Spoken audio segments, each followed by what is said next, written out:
గజ్వెల్‌లో political heat అయితే BRS, Congress మధ్యన వాగ్వాదం. అయితే మాజీ సీఎం కేసీఆర్ గారి ఫోటోని సీఎం ఆఫీస్ నుంచి తొలగించి ఆ ప్లేస్‌లో సీఎం రేవంత్ రెడ్డి గారి ఫోటో పెట్టడం జరిగిందన్నమాట. అయితే ఇక్కడ సీఎం రేవంత్ రెడ్డి ఫోటో అనేది ప్రతి ఎమ్మెల్యే ఆఫీస్‌లో ఉండాల్సిన అవసరం ఎక్కడ రాజ్యాంగంలో ప్రస్తావించలేదన్నమాట. దేశంలో ఏ ఎమ్మెల్యే ఆఫీస్‌లోనైనా సీఎం యొక్క ఫోటో పెట్టడం అనేది కంపల్సరీ కాదు. ఇది చిన్న విషయం. ఈ లాజిక్ తెలియదా ఇంత రచ్చ చేసిన కాంగ్రెస్ కార్యకర్తలకు.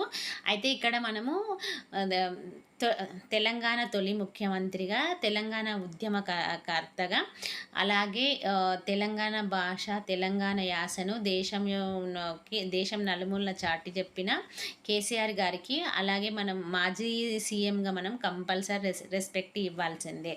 అయితే ఇప్పుడు మాజీ సీఎం ఫోటో ఉండి ప్రజెంట్ సీఎం ఫోటో పెట్టకూడదని ఎక్కడ కూడా రూల్ లేదు. ఇంత చిన్న విషయానికి ఇంత పెద్ద రచ్చ చేసి ప్రభుత్వ ఆస్తులు, ప్రజల యొక్క ఆస్తులను, ప్రజల యొక్క విలువైన సమయాన్ని అది నాశనం చేయడం అనేది ఎంతవరకు కరెక్ట్? అసలు ఇక్కడ ఇది ఫోటో ఇష్యూ వల్ల అక్కడ బీఆర్ఎస్కి వచ్చిన లాస్ ఏం లేదు, కానీ కాంగ్రెస్కి చాలా నష్టం. ఎందుకంటే ఇలాంటి చిల్లరేషాలు వేస్తే ప్రభుత్వం యొక్క పరువు పోతుందన్నమాట. సో ఇప్పటికైనా కార్యకర్తలు ఏమన్నా చేయాలనుకున్నప్పుడు కొంచెం ఆలోచించి చేయాలన్నమాట. దానివల్ల ప్రభుత్వానికి నష్టమా, ప్రజలకు నష్టమా, అసలు పార్టీకి నష్టం అనేది కొంచెం ఆలోచించాలి.